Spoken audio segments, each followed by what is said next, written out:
दलित पिछड़े आदिवासियों के लिए जो प्रोफेसर्स, असिस्टेंट प्रोफेसर्स की नियुक्ति होनी चाहिए, 80% से ज्यादा पोस्ट खाली पड़ी हुई है विश्वविद्यालयों में। और जो चीज आपके हाथ में है, आप दलितों, पिछड़ों, आदिवासियों के हितैषी कैसे हैं? 45 सेंट्रल यूनिवर्सिटीज है, जिसमें से 38 केंद्रीय विश्वविद्यालयों में सिर्फ और सिर्फ सवर्ण जाति के लोग वीसी हैं और 7 में दलित, पिछड़े और आदिवासी हैं।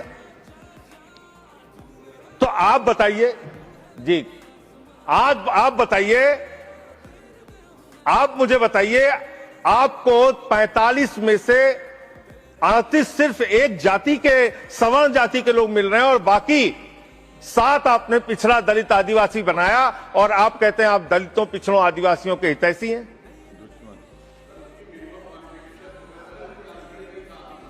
किसमें? मैं वीसी की बात कर रहा हूं, वीसी की बात कर रहा हूं, वीसी की बात कर रहा हूं। वीसी की नियुक्ति आप करते हैं, वीसी की नियुक्ति आप करते हैं। इसका मतलब दलित, पिछड़ा और आदिवासी बीसी बनने योग्य नहीं है, यह आपकी मानसिकता है। इसका मतलब आपकी मानसिकता है पिछड़ा, दलित और आदिवासी प्रोफेसर बनने योग्य नहीं है। 12 साल क्या किया आप नॉट फाउंड सुइटेबल की कैटेगरी में डाल देते हैं उन लोगों को। आप क्या न्याय कर रहे हैं उनके साथ?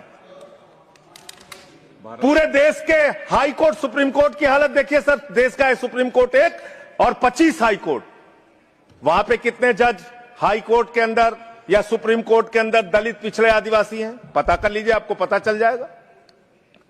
तो अगर कहीं उनके साथ न्याय की बात आती है तो आप न्याय नहीं, नौटंकी करते हैं, जानबूझ के दिखाने की कोशिश करते हैं कि आप उनके हितैषी हैं, जबकि आप है नहीं, आपको है नहीं। और पूरे देश का वातावरण खराब किया आपने।